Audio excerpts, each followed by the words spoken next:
Oh, hey, everybody. Hey.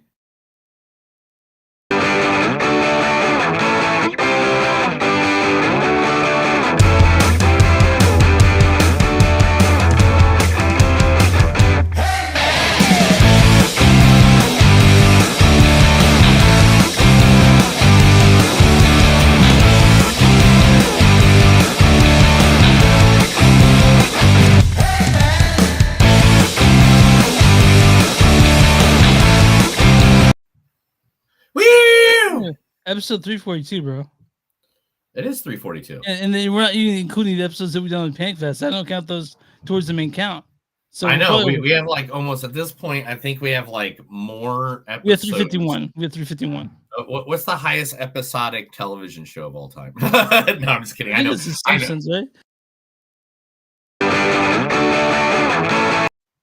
I have no idea what has happened there. But anyway, I think it's Monday Night Raw. Oh, it might be. Is it not The Simpsons? It has to be either The Simpsons or Raw, but I'm thinking Raw by far because Raw does it every day of the year, every Monday. And Simpsons only does it like one season or two seasons a week. Oh, so they do it they don't. There's no break in Raw. No, it's like there's three Monday Night Raws that a year, like like around Christmas time and stuff like that, which is very understandable. Come on, let the wrestlers go home to their family. Yeah.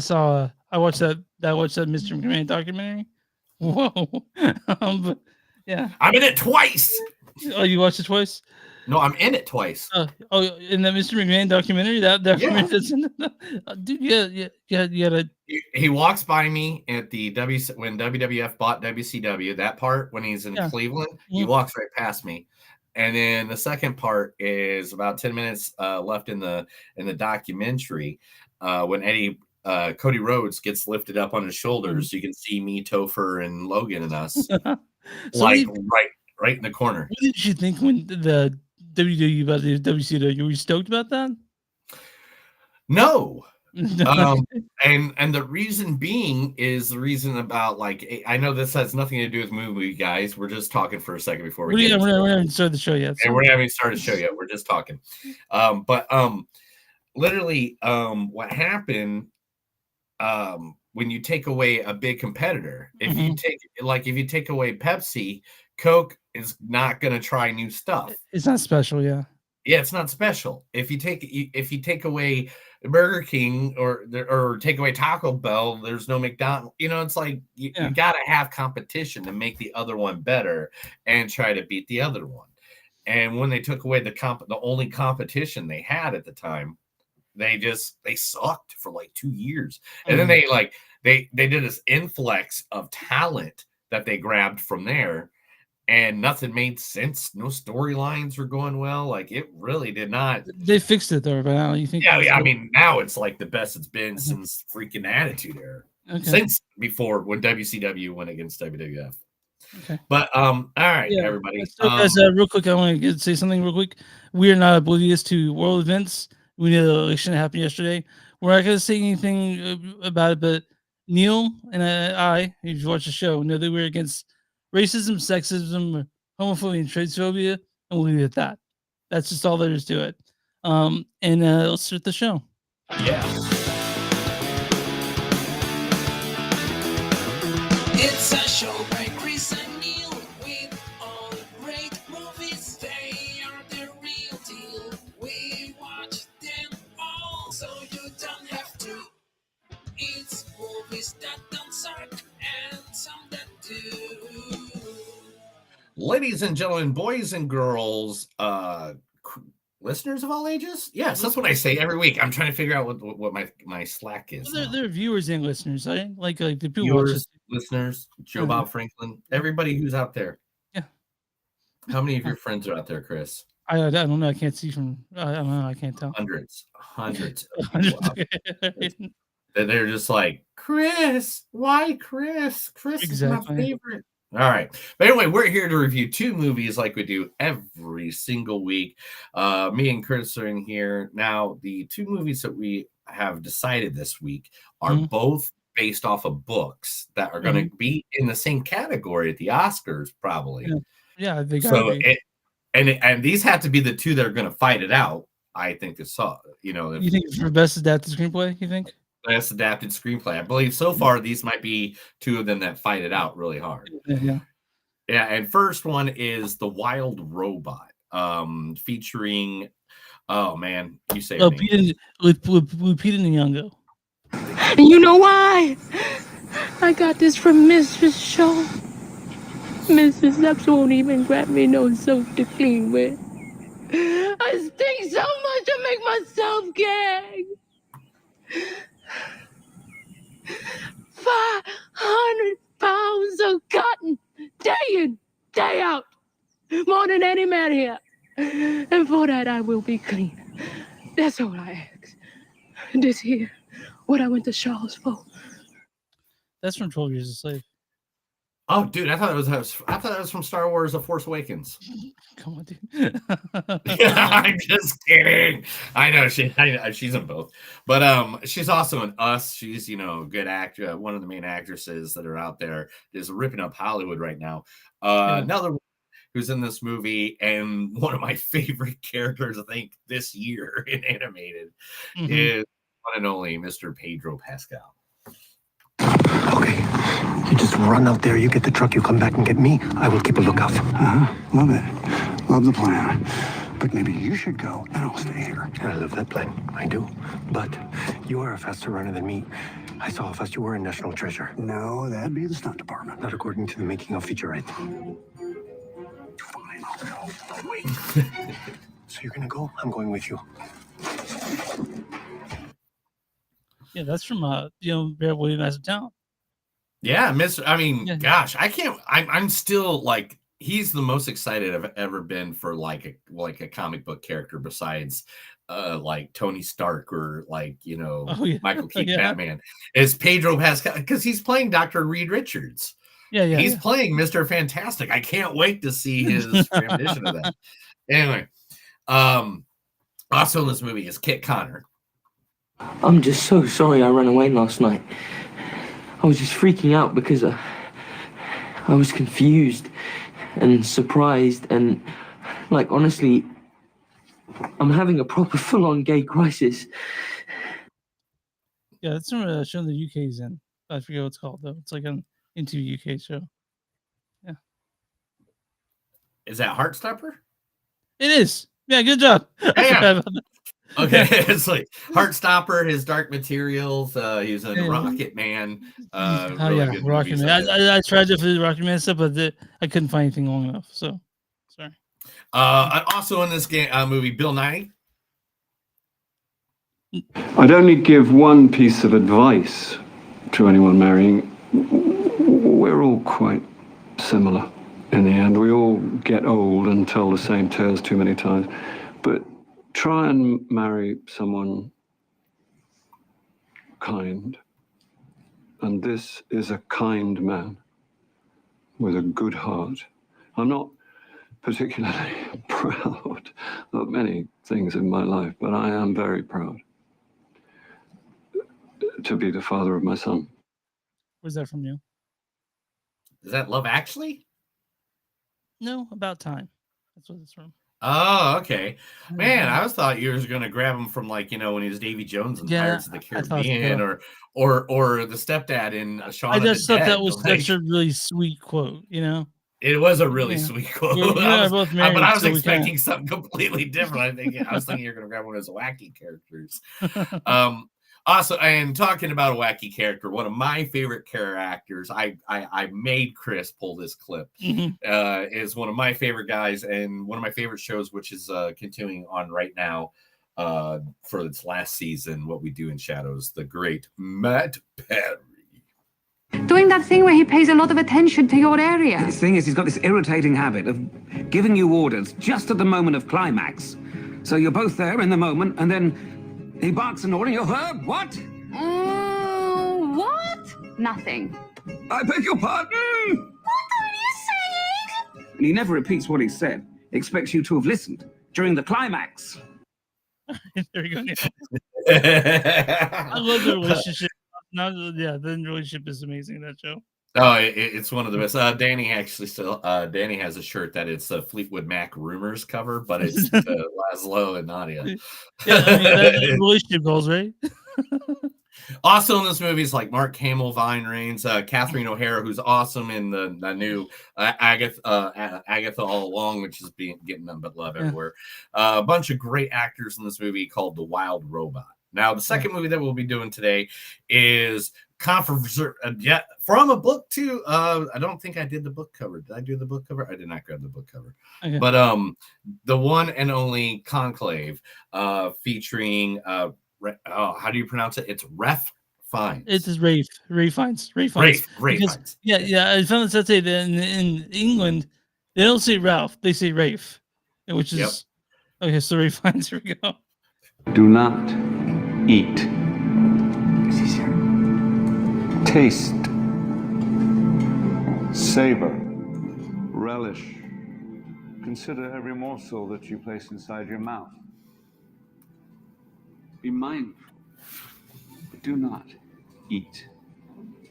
Our menu is too precious for that. And look around. Here we are, on this island. Accept all of it. And forgive. And on that note, food. Where's that from, Neil? Oh, come on, it's a menu. I watch that thing like that's literally it's in my rotation now for the going to sleep yeah. movies. Like I probably watched that thing twice last week, or at least parts of it. To go to sleep too. Also in this movie, one of the greatest actors of all times as well, Mr. Stanley Tucci.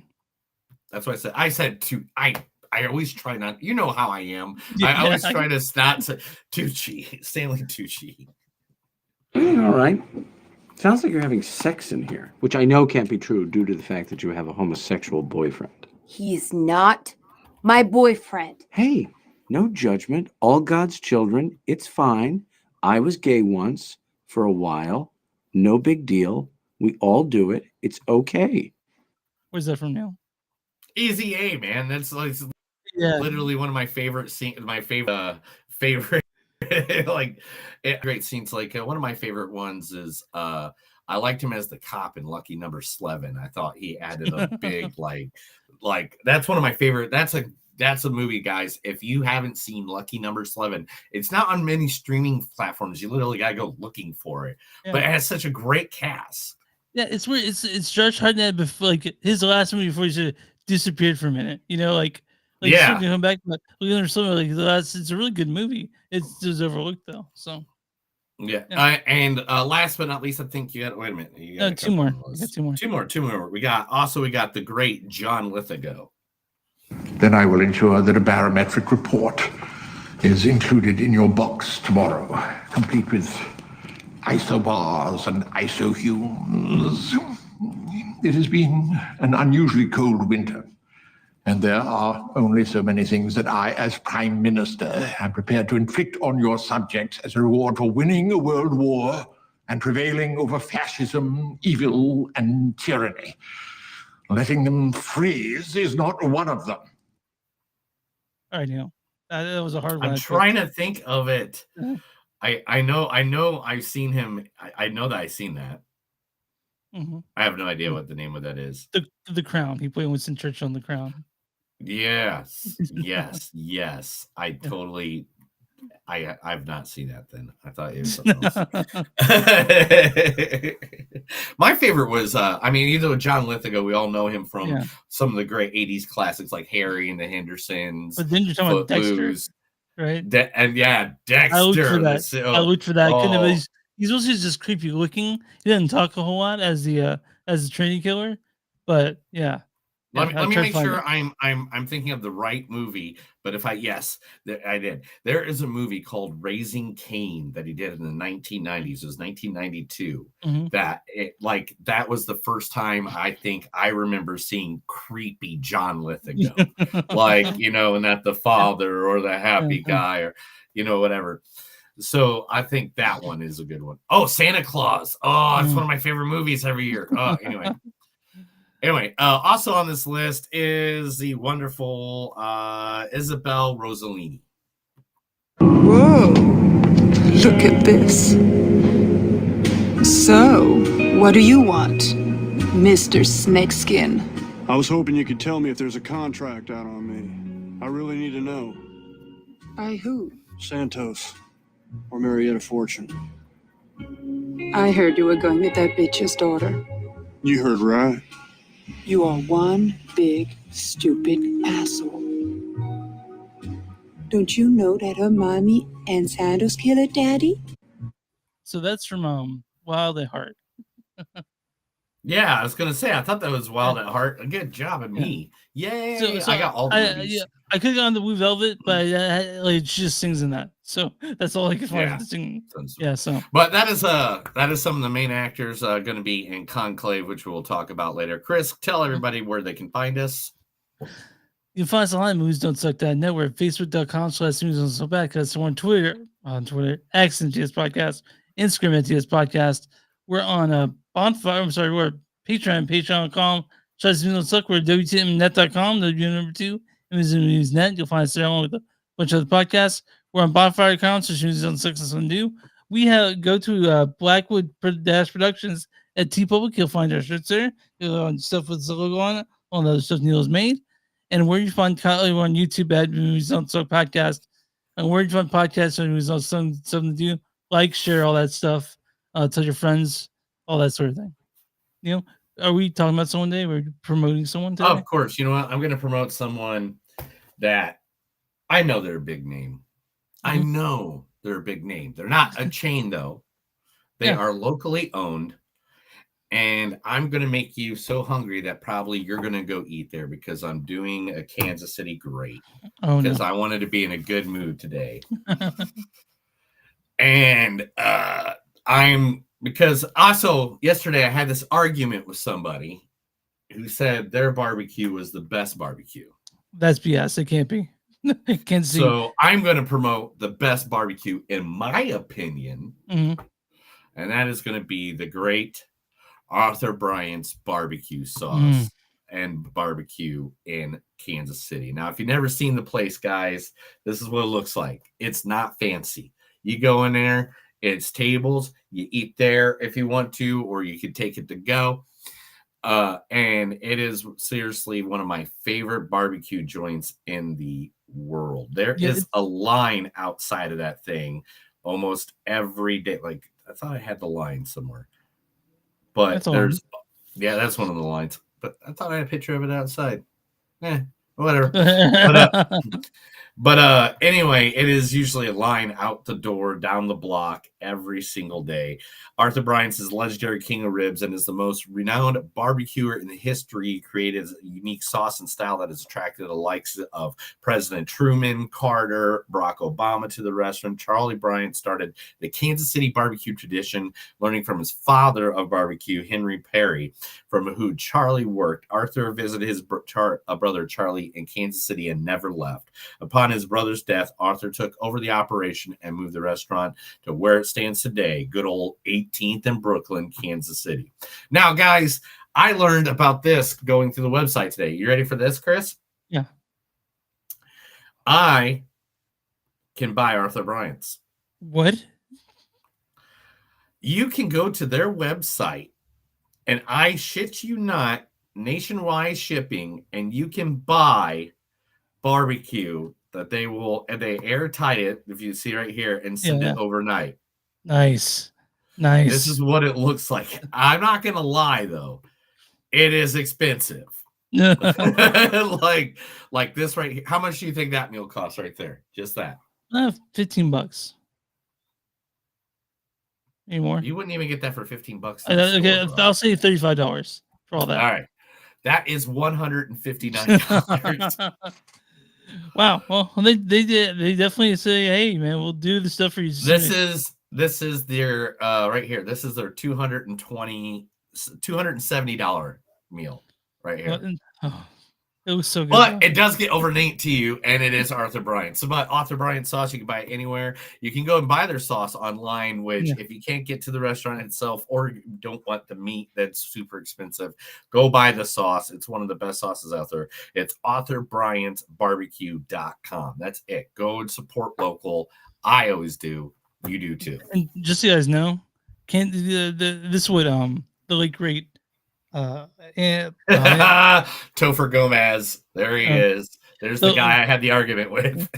Well, okay, so just so you guys know, the great Anthony Bourdain says that he was in Kansas City, which means he's eating the best barbecue on the planet.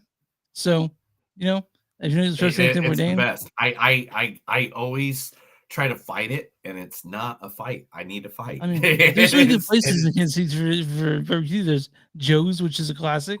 My dad's come down next week, and we'll take him to Joe's. Maybe I'll take him to Bryant. Q39. I know that's expensive though. I know it's the fancy barbecue. It's so good though. It's really good. Like their sirloin burger where they chop up the burnt ends and make it into a burger. Oh man, I'm hungry for barbecue. I need some barbecue. I need some real barbecue. I need you to send me some barbecue, overnight it, and I bet we can do it cheaper than $250. And we'll see what happens. And overnight me like a 6-pack of KC Beer Dunkel. Oh, there's a little Dunkel there, huh? No, the furthest I have to the nearest I can get KC Beer Dunkel is Joplin. Joplin's the closest. Joplin's the furthest it comes down. All right, let's talk movies. First, let's talk about The Wild Robot. The Wild Robot, directed and written by Chris Sanders, and Peter Brown is the writer of the novel. This stars Lupita Nyong'o as the voice of Roz. And you know why? Pedro Pascal plays Fink. Okay, you just run out there, you get the truck, you come back and get me. Kit Connor plays Bright Bill. I'm just so sorry I ran away last night. Bill Nighy plays Long Neck. I'd only give one piece of advice. Stephanie Sue plays Vantra. Matt and Barry plays Paddler. Doing that thing where he pays a lot of attention to your area. Oh, that's not Doing that thing where he pays a lot of attention to your area. His thing is, he's got this irritating habit of giving you orders just at the moment of climax. Also, this stars Ving Rhames as Thunderbolt, Mark Hamill as Thorn, Catherine O'Hara as Pinktail, and a bunch of other great voices. Neil, why don't you read the storyline for The Wild Robot? From DreamWorks Animation comes a new adaptation of a literary sensation. Peter Brown's beloved award-winning #1 New York Times bestseller, The Wild Robot. The epic adventure follows the journey of a robot, Rosum, Unit 7134, ROZ for short, that is shipwrecked on an uninhabited island and must learn to adapt to the harsh surroundings, gradually building relationships with the animals on the island and becoming the adoptive parent of an orphan gooseling. So this is a computer-generated movie, so CGI, so cartoon that way. It's also gorgeous. Oh my gosh. Let's see, I took a couple of the still frames, but like some of these frames are just ridiculous. Like the color work, DreamWorks put all their money into this. Popped, dude. It just popped. This all this the colors in this, just the way it moved. It was perfect for this movie. Like look at that. I could hang it up as a painting. I know, dude. It's gorgeous. It's like some of this movie is just so ridiculous. Like, look at that. That's like, I want that. I might make that my screensaver too. Like, it's seriously, the artwork in this movie is so beautiful. And guys, that's not the best part of the movie. Oh, not at all. This movie is like, I even explained it to my boss yesterday. Yesterday or the day before, but whatever. Whatever day I worked. Yeah, it was yesterday. I was like, dude, this movie does not do any of the adult humor, really. It doesn't. It stays away from that. And I go, and it teaches you a life lesson we should all learn.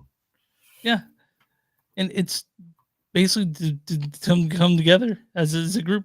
But one thing, but there's more than that. This movie, so I saw it with the group people. I think everyone in the group people had red eyes after the movie. Oh my because god, it was like, and it's not just the end of the movie; it's No, throughout the yeah. entire movie. This is like won't it be your neighbor? The Mr. Rogers documentary. It's just, it's not the ending that makes you bawl like a baby. It's all of it. Yeah, that and makes it's you. a lot of it's not sad. It's just so fucking sweet. Sorry, I said the F word already, but Yeah, we were trying not to cuss, and yeah. Chris Sorry, totally guys. just because Sorry, guys. both are PG movies. I know, but this movie is just so damn sweet. It's just my wife cried through half of it. She said, Oh my gosh, there's just so many good moments, like everything from I mean, we already said this, so like the meeting of the robot and the Gosling, the like the animals and how they react, and even like the wild robot and how it progresses so it can start hearing what the animals say, because originally he just falls on this island and he doesn't know how to speak to any of the animals, so like he just scares everybody the entire time. yeah, and also Pedro Pascal as the fox, Oh, perfect. oh But yeah, like I was like, is that Jason Bateman? Because I was thinking it was Zootopia, like that. Like it could have worked out that way. But did you recognize Matt oh, Berry oh, when you heard him? where's he at? Boom, There there he he goes. is. Yeah, Uh, there he is. Pedro Pascal. What's that? Did you recognize Matt Berry's voice? Oh, right away, right Okay. away. I can with Matt Berry. I can literally I can pick, dude. I am getting so good at picking out who everybody is before because I don't usually go looking at the cast of anime movies. I want to be surprised. I want to learn the character before I go learn what the actor is. You knew Thor was Mark Hamill, right? Huh? Oh yeah, like I picked up Mark Hamill, right? Mark Hamill is like one of the most familiar voices to me. Yeah, you guys don't know Mark Hamill is he's a voiceover master. Yeah. Yeah. I mean, he's one of the greats. And so like this movie was just it's just like heartstring after heartstring. But the thing is, it has a really good lesson in life and teaches about the progressive of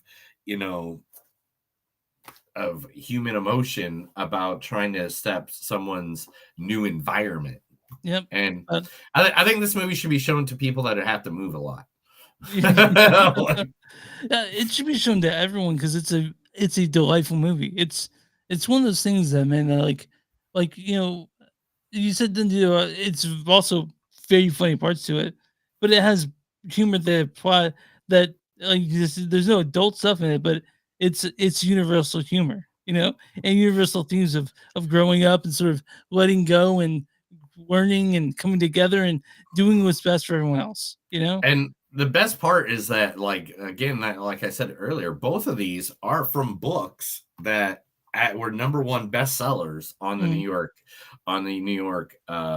bestsellers list, New York Times bestseller list. But I think that is going to be when have you had two movies come out at the same time that were adaptations of books that were good? like lately, the adaptations of certain names and properties and things from books sometimes just suck so bad after and this one, and we'll talk about Conclave. This is just it's a hug in movie form. It really is. Yeah. Oh my god. Yeah, you feel so warm afterwards. Yeah. So like, I watched Paddington 1 and 2 this weekend, right after one another, and that was like a hug, And this Wild Robot is just like a hug of a movie. You just feel good afterwards, even if you cry a little bit. I cried a lot personally. Even if you do that, this movie, it's the best animated movie I've seen in years, honestly. Yeah, this is the movie that literally, if you want to get a group of people and just have a good cry together. Yeah. This is better than a lot of Pixar we've seen recently. This is better than a lot of movies we've seen. This is like one of those movies that it gets where to get you, and it gets to where to draw you in. Yeah. Because like a little bit at the beginning, you're like, all right, everybody's telling me about this movie. Everybody's telling me that I'm gonna be heartstrongs, whatever. Yeah. And then like the first 10, 15 minutes of the movie, you're just like, okay, I don't oh. And then after that, like after I think the first 10, 15 Yeah. minutes, it slowly grabbed you, and you didn't even understand that it grabbed you. Yeah. You're like so invested in it all of a sudden. You're like this is a phone not needed movie. Oh yeah, take your phone off. Turn it off. Yeah, turn your phone off, put it down, whatever. This is a movie that literally will just give you great raw emotion. Yeah, and there's no like the only technology involved is what's making it.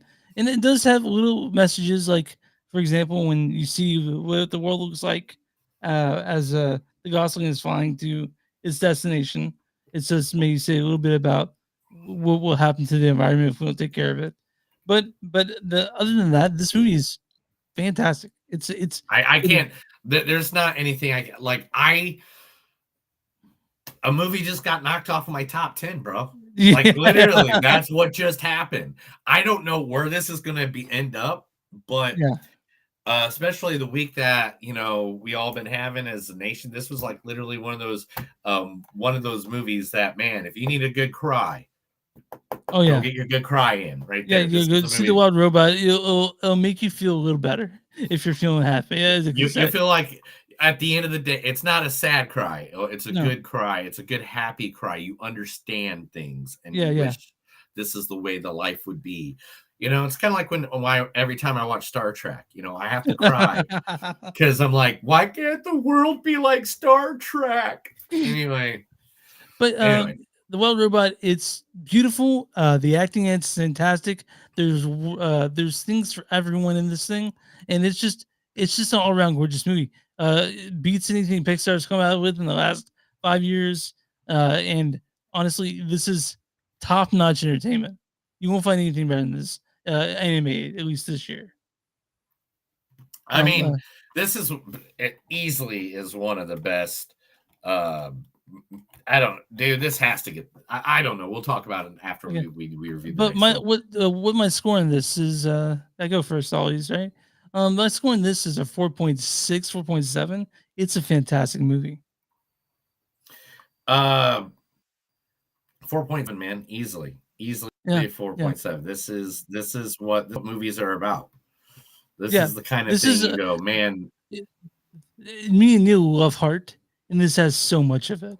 It's bursting with heart. I like a good story, and the thing is, like, for you to tell me a story that I've seen how many times by so many different people doing the same kind of story, and for you to tell me a story that hits so hard that it gives me that kind of raw emotion that this movie does, I really, it's an animated movie. You're not supposed to be able to do that, bro. It's what movies are made for, and that's like, this is how it's made. Like, it's just so masterfully done. All right, Neil. I agree with that. I'm on RunTomatoes.com. What is the popcorn? I'm sorry. I'll call it popcorn. Neil, what's it called now? What is the audience score? I don't care. It's the audience score. Tell me the audience score for this. Yeah, thank you. I don't like popcorn. I like popcorn. Whatever. Okay. I don't like that. Anyway, I am going to have to go with the audience gave this a score of has to be 98%. Good job. It's 98%. Really? Yeah. There's the audience says. It says a death from the best-selling novel. DreamWorks' The Wild Robot will steal hearts both young and old. All right, Neil. What's the Big Bad Mean critic score for The Wild Robot? Your mom. No, I'm just kidding. Your mom's a really nice lady. Anyway,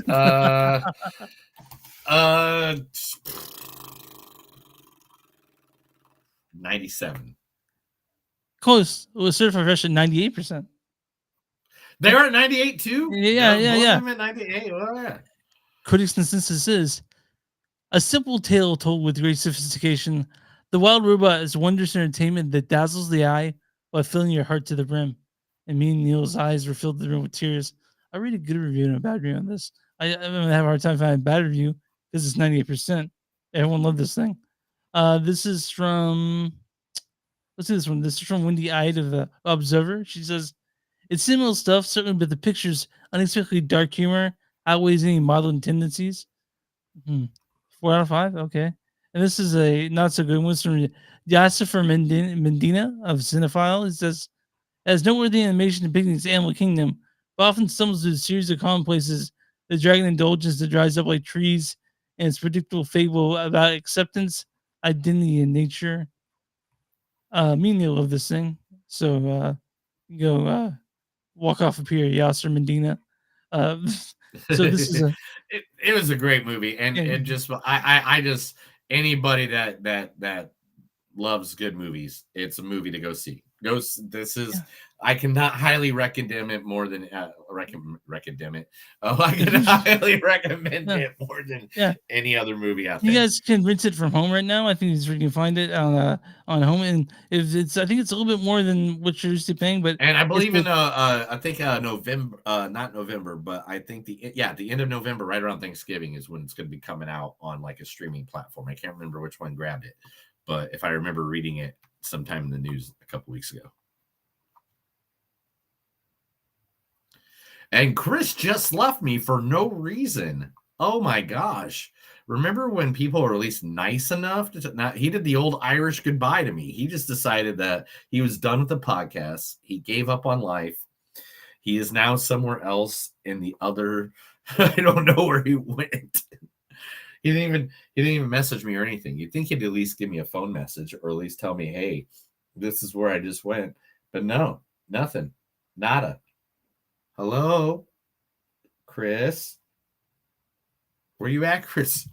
That was weird. Okay, we're about to go into the news segment here in just a second.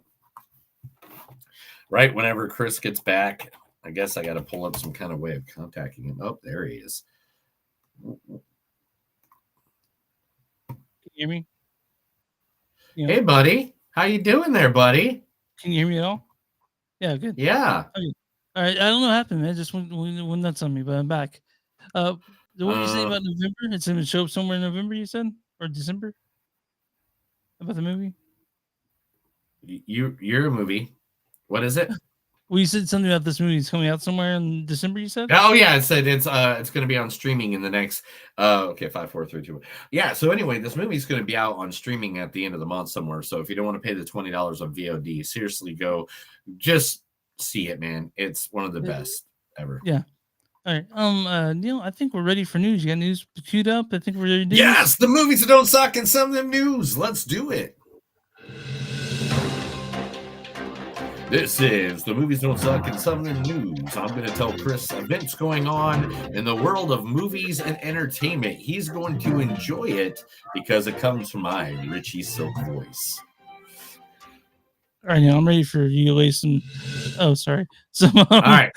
Well, let's talk about the sad one. Let's get the sad one out of the way. Okay. All right. The sad one out of the way first. Okay. One of the greatest music producers and also soundtrack music producers of all time passed away recently, just 2 days ago. The great Quincy Jones. Now, if you don't know, he is a producer on The Color Purple and The Heat of the Night, X-Men: Days of Future Past, Getaway. Like he was Michael Jackson's producer, did stuff with Miles Davis. I mean, everything. He did the Stanford and Son show. He did The Wiz. He did, he is like one of the biggest music producers and legends of all time. He will be missed. He is one of the greats. And anybody out there that if you ever that's related to him or anything like that, nothing but respect, and hopefully you guys make it through a hard time because he was one of. I've heard he's nothing but the best kind of guy in the world. Yeah, Quincy Jones. All right, from the super sad to the super happy. One of the biggest movies of this year was The Water Robot. No. What's the biggest movie of the year? All right. Deadpool Wolverine. Yeah. They liked it so much that we're not getting a sequel.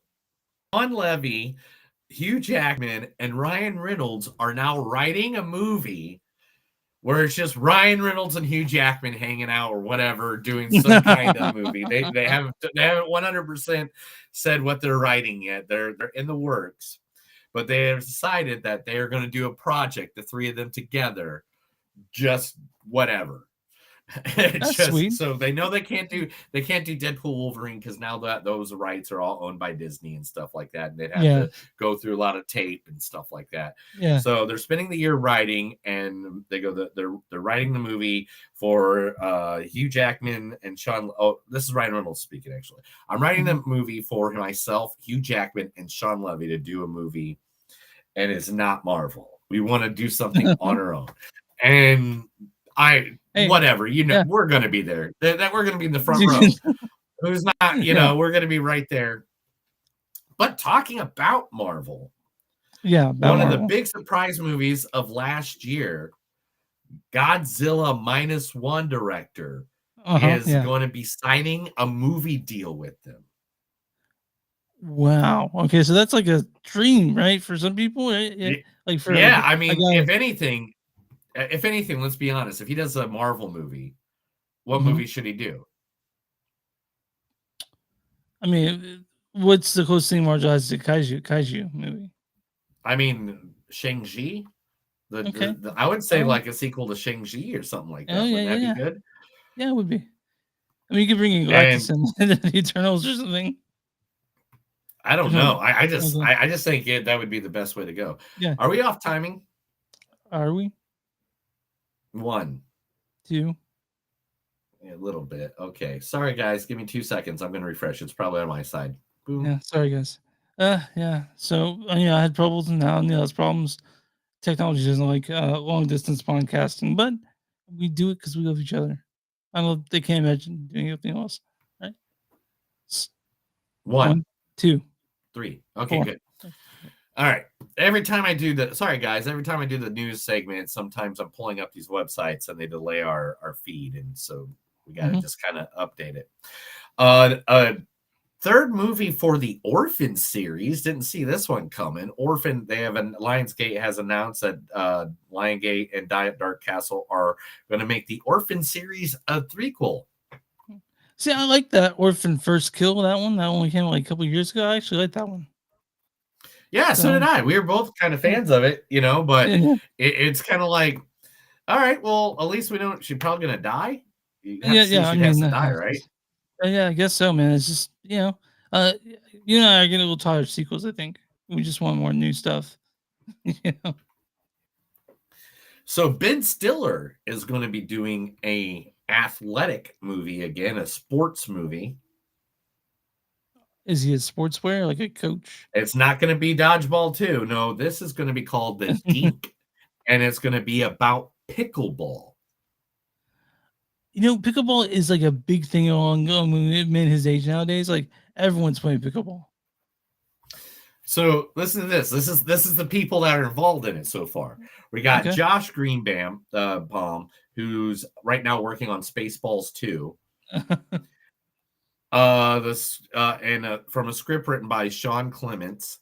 Then the cast in this pickleball movie so far is Patton Oswalt from Ratatouille, Chris Parnell from Rick and Morty, Martin Kove from Cobra Kai, Christian Taylor from Dodgeball, Chloe Feynman from Saturday Night Live, Aaron Cheen from Fisk, and now John McEnroy, the famous tennis player, has joined the cast. That's awesome. Well. That sounds fun. So I'm sure it's going to be like a Happy Gilmore, dodgeball, funny movie like that. Yeah. Patton Oswalt, anything Patton Oswalt's in, I'll watch though. Anything he's in. And Ben Stiller, why not? It just makes no. I can't wait. Anything they do. All right, sad news for all you Adventures of Link fans. The Zelda movie is not going to be coming out until 2030. What? That means that's like 5 years from now. 6 years. I mean, about 5 years, right? It's one more month than 5 years. But in 5 years, 5 to 6 years, it will be. That's how long this movie is going to take to be made. I've been playing the new Legend of Zelda game where you actually play Zelda, and it's hard as hell. Like, Oh, I'm having really? trouble. Yeah, it's like mostly puzzles, but it's really fun. So, I like puzzles. Like I like the Tomb Raider Lara Croft games because dude, of those are awesome. I love those too. The newer the ones are puzzles. so good. Yeah, I did the Shadow of the Yeah, Tomb. I just finished that one. yeah, it's really good. All right. Kevin Bacon is putting his entire family into a horror movie. With him. Now, Kevin Bacon is who's known for like Friday the 13th and stuff like that. But Bacon will direct a movie called Family Movie, which all 4 members of the Bacon clan are producing under Mixed Bread Films, with international rights being handled by Neon. Norman Gothley of Dark Castle Entertainment is also on board as producer, saying in a statement, "There may not be a more compelling Hollywood family than the Bacons, and we can't wait to bring their unique dynamic to the screen and then wildly turn on its head for the audiences." So literally, so we're gonna have Kira Sedgwick in this, and Sosie Bacon, and all the people in this movie, or they're producing it. they're all starring and producing. That's incredible. It's a family movie. It follows an eclectic but tight-knit family of filmmakers who suddenly find themselves in a real-life horror movie when a body turns up on the set of their new latest low-budget slasher. As the production spirals comedically out of control, they realize that the only solution to keep filming is to cover up the murder by any means necessary. Yeah, I mean, I'm all about that. I just, I know. Yeah. That sounds great. I mean, Kevin Bacon, he's so goofy. It's not like he did that holiday special with Guardians of the Galaxy. He just seems so down for everything. So, yeah, Kevin. I can't Much wait. respect. It sounds great. The director of Casino Royale from the James Bond series with good old Daniel Craig. He is going to be doing an action movie with Daisy Riddle, known for her role as Rey in the Star Wars films, and they are going to be doing a movie. The movie's called Dedication, and it follows Major Billie Jean Parker, played by Ridley, a decorated Marine Corps commander who is revealed of duty after a high-stakes mission in the Philippines. It results in civilian casualties despite capturing the anarchist leader, Omar Romas. Facing the loss of her career, she visits her dying father, who asks her to attend a dedication ceremony for a school building named in his honor. The events take a deadly turn when Omar's vengeful son, Pinto, lodges an assault and takes hostages. Sounds exciting. I know. It sounds like exactly like a James Bond movie. James Gunn would like to tell you guys, sorry, it's not coming anytime soon. Don't get your hopes up, guys. The Justice League will not be on the film together for a little while. It's going to take a few years before he gets there. He's trying to build a universe. Don't think he's going to, because I don't know if you saw what happened the last time they tried to rush that. Oh, yeah. I think we were all there for that. So real quick, are they going to use coming with the right Pattinson's the Batman? Is that part of that universe that James Gunn's creating, or is it the other verse stuff? We will find out in the Superman movie. That's what I told you. That's the 2 weeks ago when Mark was on. Where it's if they mention it in the new movies, that's when we'll find out if that is other verse or not. Yeah, our version or not. Okay. Yeah, Okay. so we'll find that out later. And I don't want to deep dive and try to ruin that. I want to see that live. Yeah, I got you.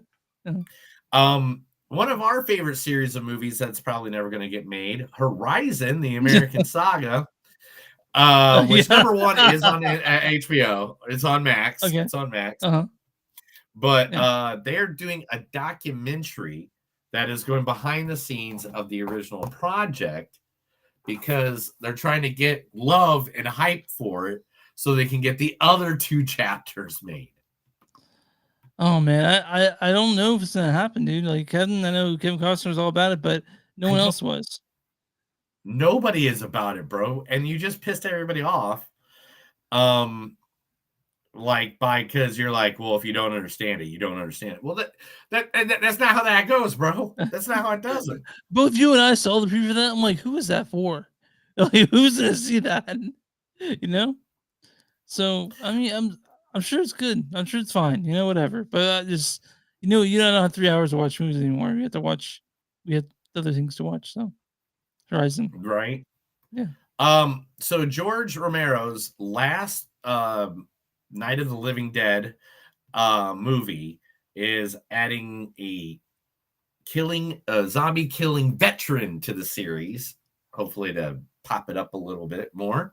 Is it Bruce Campbell? And it's who has killed more zombies in movies than anyone? Oh, I don't know, man. You have to tell me now because I said Bruce Campbell and you said no. No, way more than Bruce Campbell. Way more killed. Okay. Killed millions more zombies than freaking Bruce Campbell. Tell me, dude. Mila Jovovich, the Resident Evil. Jovovich, yeah. So she's gonna add to the Night of the Living Dead. She's gonna be added to the new Twilight of the Dead is the name of it, which is a movie that Romero wrote a treatment for. And also will be Betty Gabriel from Get Out. Nice. She's going to be in it. It'll be set on a tropical island. According to the report, it will deliver into the dark nature of humanity from the perspective of the last human on Earth who are caught, the last humans on Earth who are caught between factions of the undead. Well, that's okay. I mean, it reminds a little bit of Omega Man, but whatever. Hey, man, it's Romero, dude. He created zombies. So let's just be honest. If it wasn't him, zombies were anything. Somebody wants to take a stab at the good old Rosemary Babies movies. We don't need another one. So I think we're good.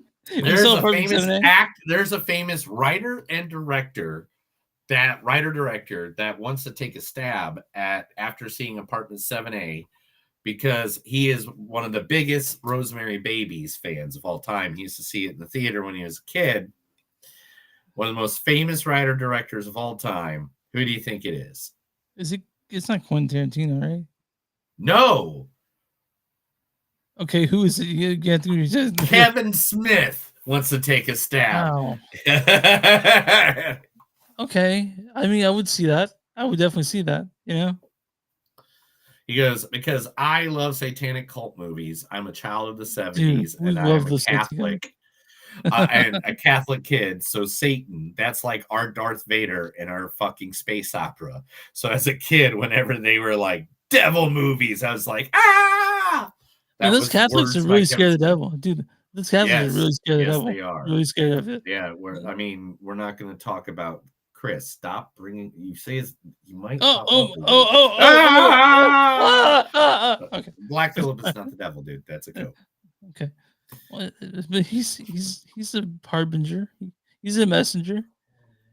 He's a messenger. He's a harper.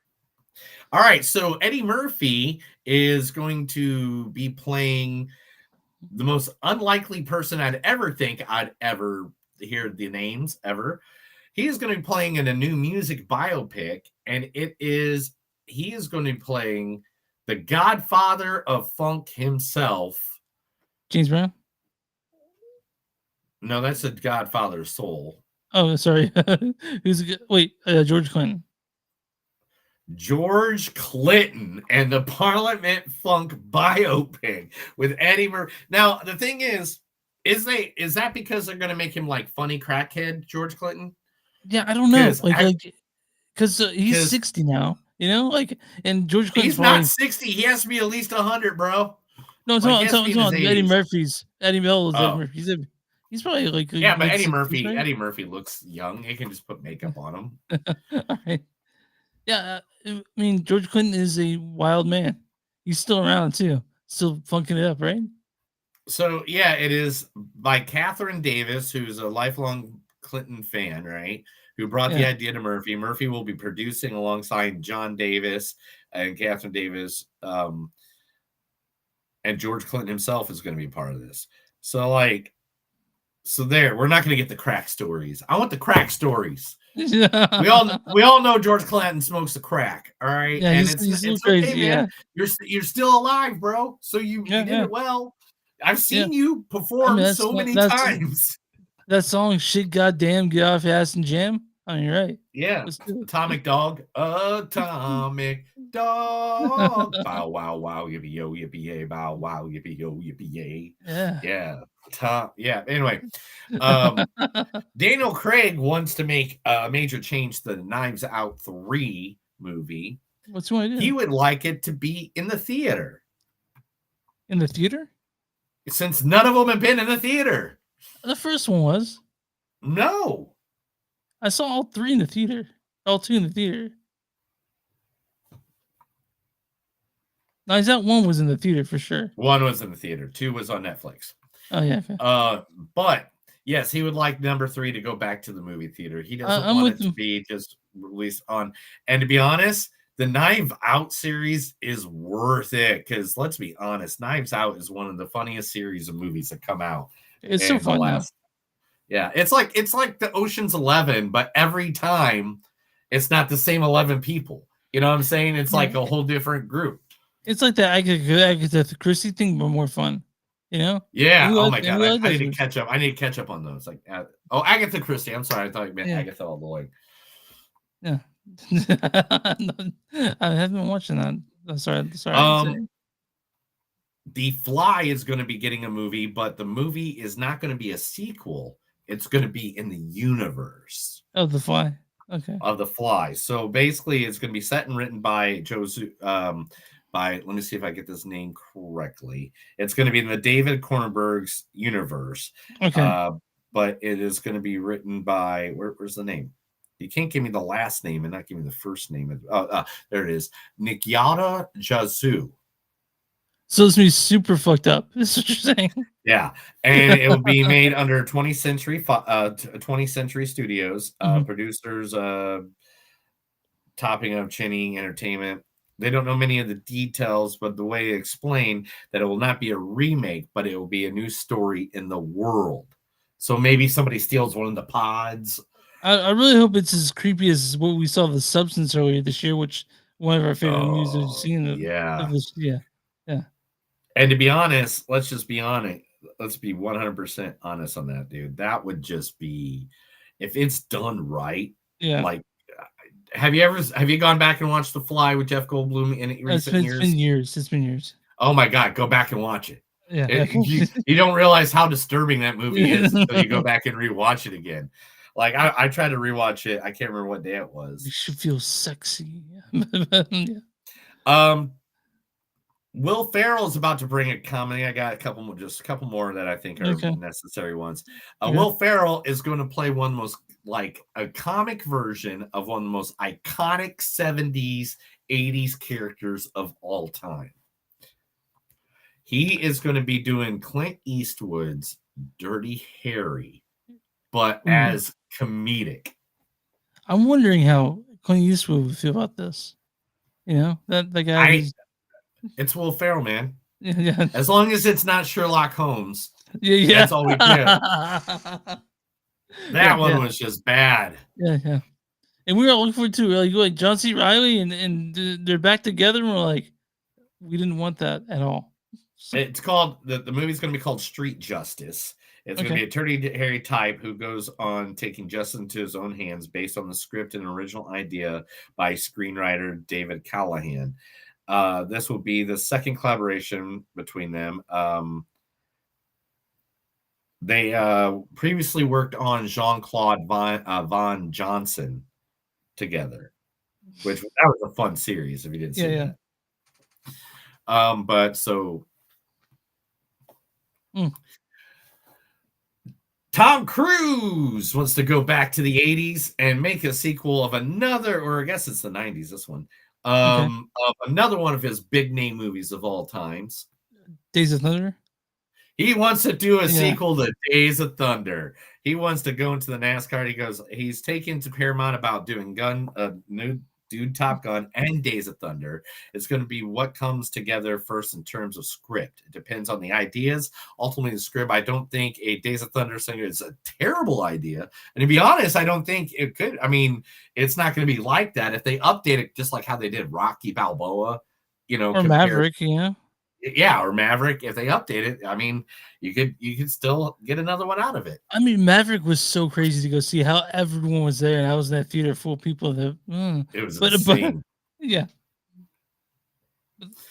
But Robert Zemeckis is it Robert Zemeckis? Yeah, he is all about making a sequel to the greatest trilogy of all times in movies. Forrest Gump. No, the greatest trilogy of all time. Back to the Future. Back to the Future. Yeah. He wants to make another one? Now, he wants to make another one, but he wants to go on the crave of everything that's going on, and he wants to make the musical Back to the Future as a movie.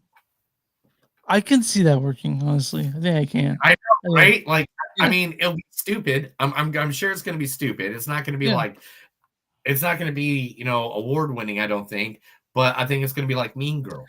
But they sort of kept that Mean Girls movie secret as a musical for the whole thing we saw. I'm like, is this like a remake? What is this? And then, of course, it was a musical. So I think in Back to the Future, they really pushed the musical aspect in the. I would check it out because I already want to see the Back to the Future, the musical, to play. Yeah. I've already stated that I've been wanting to see that. But this would be just like, I don't know, man. I'll go for it. I'll do it just because I know I can't make it to Broadway anytime. Yeah. And Chris, that is today's news. All right, let's do this. That was the Movies Don't Suck and Some That Do's news segment. I told Chris a bunch of stuff. He liked it because if he didn't, I'd quit and go somewhere else. All right, let's talk Conclave, man. Directed by Edward Berger. He directed All Quiet on the Western Front. Won an Oscar for it, or nominated for an Oscar for All Quiet on the Western Front. He directed that. I don't know if you saw it. It's a German language film from last year.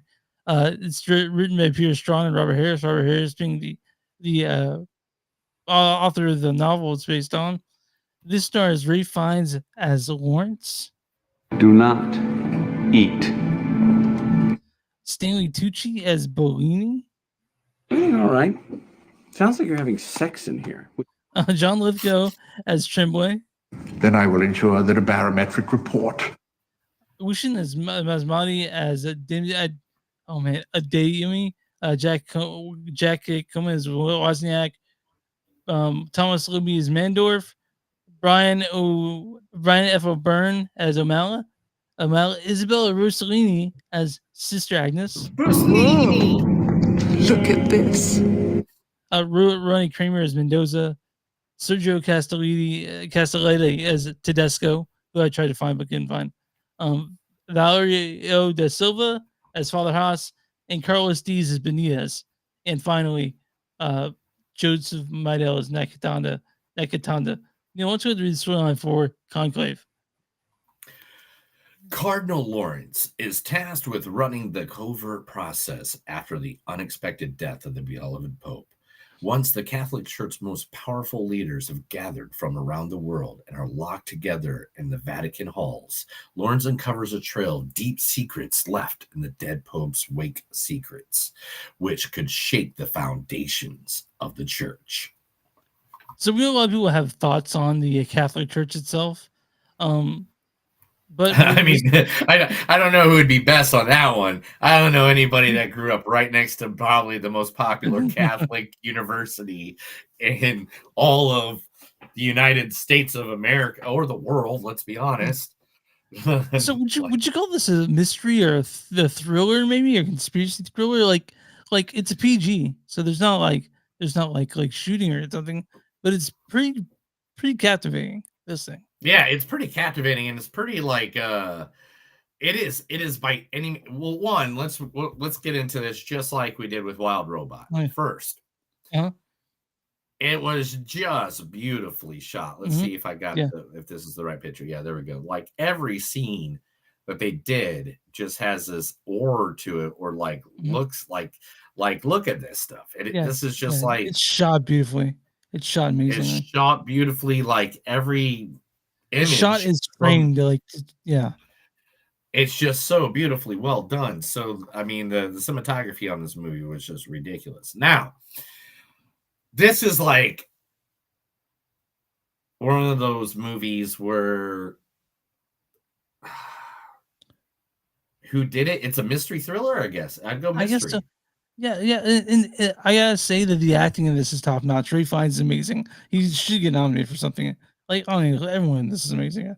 I will say, but Ray Fiennes was great. John Lithgow being just a terrible human being in this was great. Stanley Tucci was great in his role. Like it's crazy how everything he's in is just so likable. It's ridiculous how likable he is, and everything he's in. It's upsetting. I hope he's just that good of a human being. Period. Oh yeah, he'd be like one of the actors I'd get really upset about. Oh yeah, something came out of him. Yeah. You'd be like, not Stanley, but no, not Stanley. Why did you take my Stanley away? Anyway, So I want to mention something real quick. This movie has a lot of interesting things to say. And you know me, my battle with faith and doubt went out a long time ago. So, but even then, it has interesting things to say about faith itself. Like it just, man, it was just so good. Like it just, it was okay. It wasn't just about the faith itself. It's about the moral of character in a faith that like and in or out of faith, where it's like, what is the morality of a character and why is that not in play when being elected something like being elected the new pope? They made this whole play on morality and how that should play a major part in anything you ever vote for or elect for in an election. And what a perfect movie to watch for this week. It was perfect. Like, I didn't think about like how similar it was to our current situation. So it's the thing said about faith, like you're saying, it was kind of touching, even if it's like that, like as the man, faithless man over here, the things that Lawrence was saying, and sort of that, just sort of like I understand it better, like, and it was just so damn good. This movie, and it was like you saying it would have been best adapted screenplay.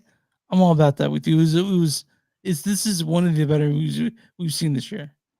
Yeah, this is a really good movie. Now, I don't know if this one will make my top 10, like how I think Wild Robot will, because I think Wild Robot hits a whole lot different than this movie. But this is a really good mystery thriller. It is really good of hearing the complications that were going on, what they needed to do to figure out situations in a pressed on time matter, because, I mean, you're voting constantly, and so is a whole room to see who the next pope is.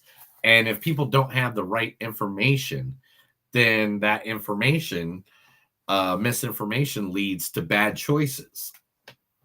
I'm sort of wondering how close it is to the actual process, because it's shrouded in secrecy, this sort of thing that they do. And the Catholic Church has all these weird sort of things going on. It's kind of spooky, the stuff they do. Here goes.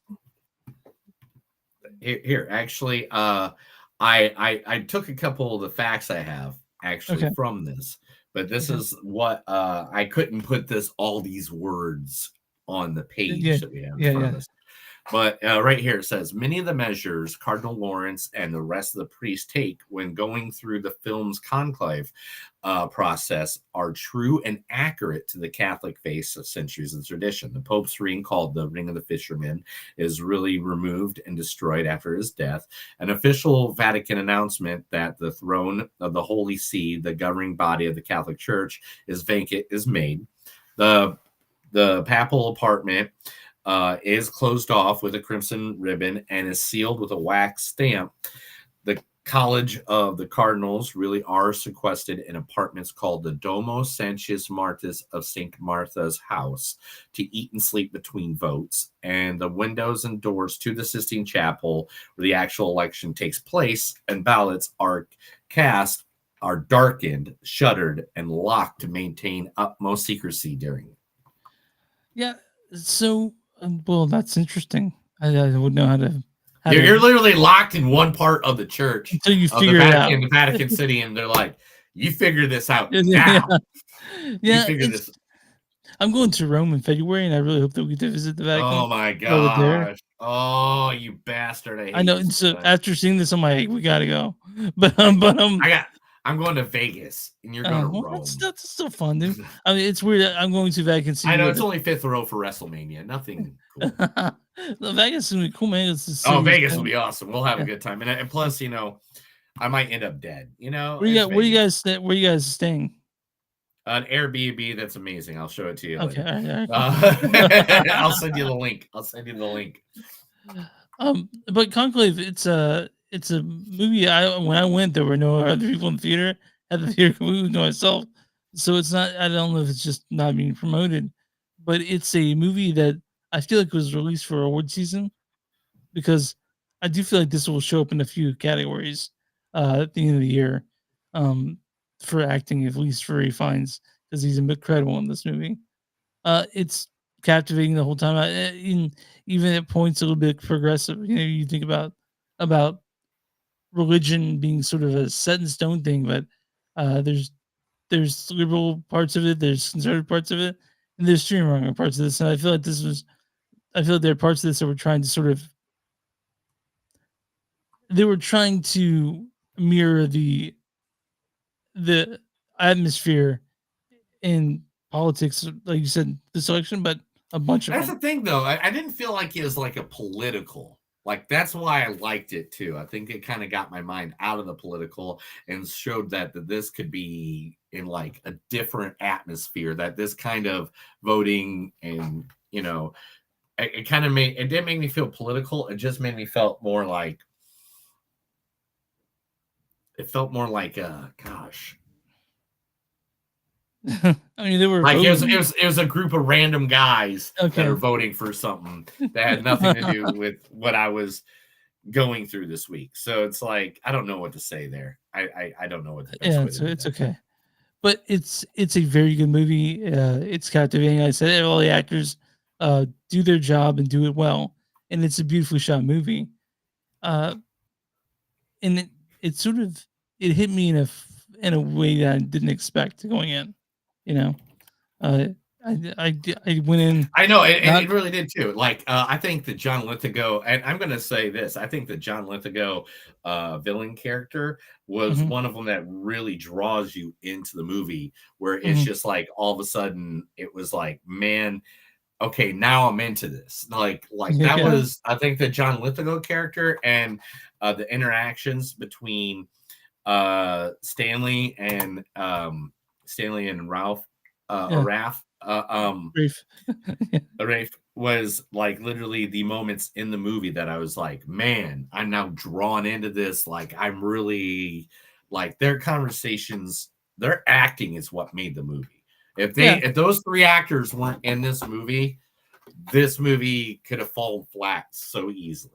No, but we have these three convincing actors that they're there, and you could have watched.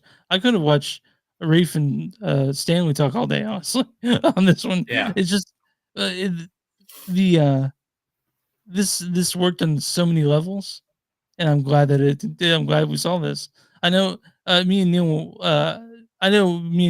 Silly the people that would go straight for Conclave, but when I saw the preview for this, I'm like, yeah, I want to see this. I'm glad we did.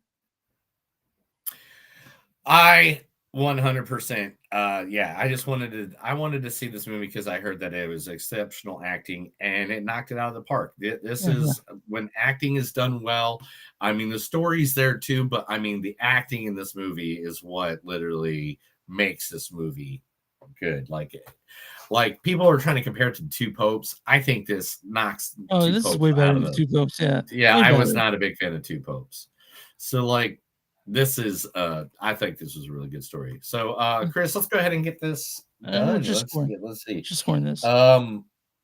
I think my score on this is like a 4.3. I wish it could be better. There's parts in it I wish was more intriguing to me and stuff like that. I'll go 4.4. But the acting does like pull you in so much that by any means it didn't knock it out. It knocked it out of the park. It was still a really, really good movie, just because I'm just saying that there's parts in it that kind of I wish they could have sharpened it a little bit more. But Stanley, Rath, and John, like they knocked it out of the park. There's a whole reason this movie exists. So you guys know we ranked it from a scale of 0 to 5. Mine, I'm gonna go a little bit higher than you, and people might sniff their nose, say Scott, but I'm a 4.5 on this one. I really like Conclave. It's something I haven't seen this year. Like I always like movies that stand out, and this one stands out big time when it comes to movies I've seen this year. And Conclave is one of them. Like you said, the acting's top notch. The framing of shots made it beautiful. It's a beautiful movie, and I do like a lot of the messages in here, even if I'm a man devoid of faith altogether. So Conclave, it's you don't have to mention that every time, buddy. I just make it clear I'm not Catholic. I'm like every time. Clear. Anyway, go ahead. I imagine the other people that are not of faith and they would skip this movie, but you shouldn't. I think you guys should see this. And so 4.5. 4.5 from me and 4.4 from Neil. All right, Neil, I'm on RottenTomatoes.com right now. What is the audience score for Conclave?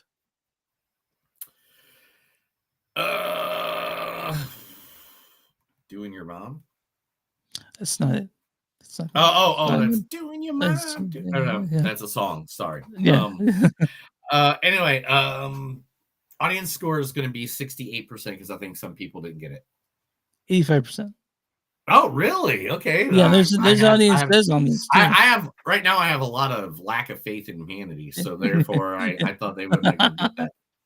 Audience says Conclave is a thought-provoking papal drama that wears the edge of your seat suspense with venerable refines. All right, Neil, what's the critic score for Conclave?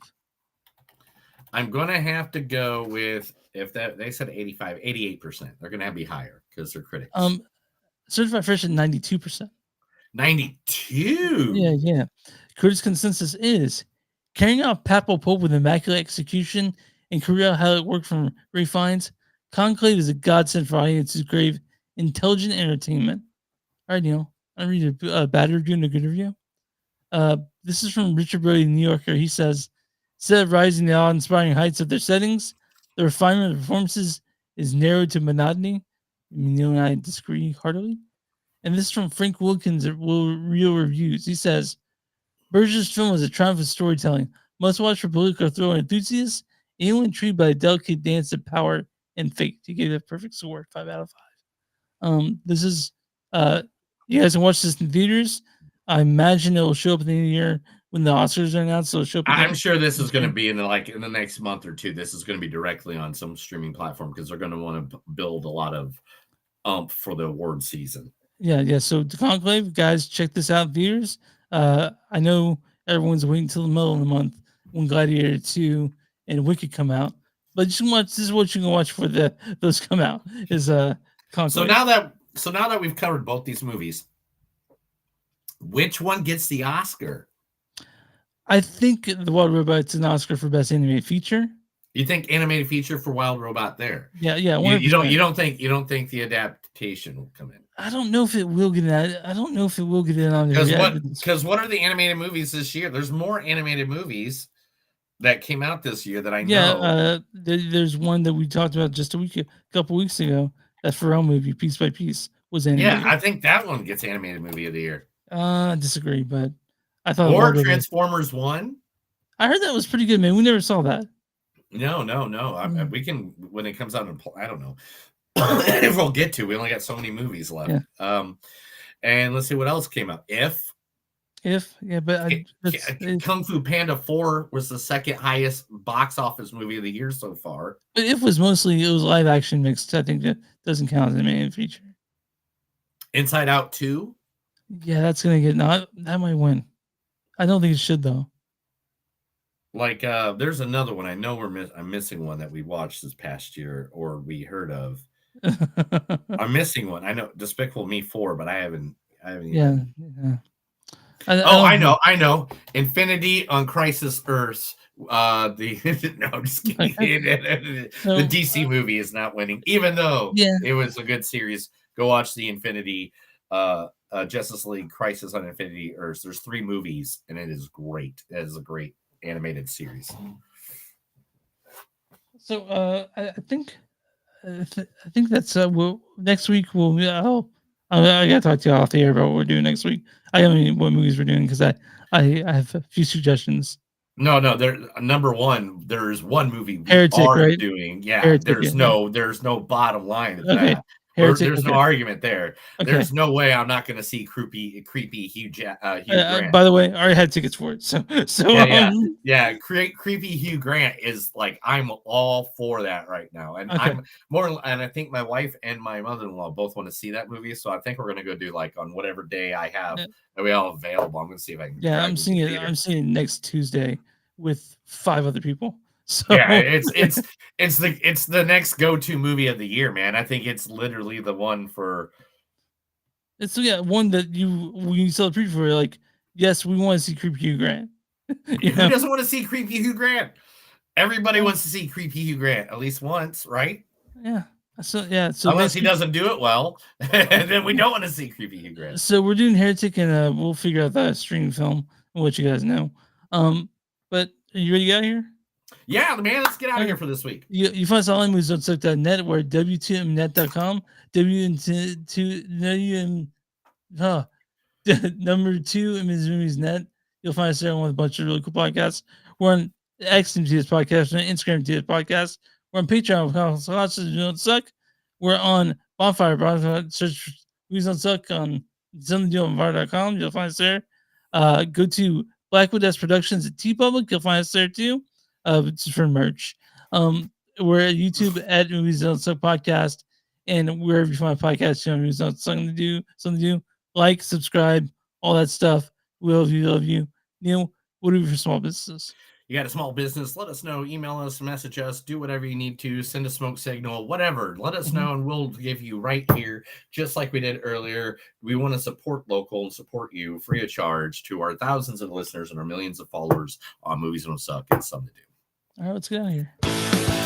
That's another episode of Movies Don't Suck and Something to Do. My name's Neil. And I'm Chris.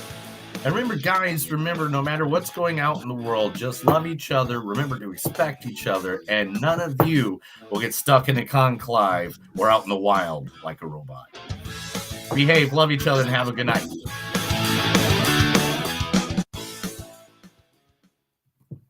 Hey, thank you for all the viewers that are watching. Yes. I've seen you guys pop in and out all night long. Thank you guys. Cover us, watch us more.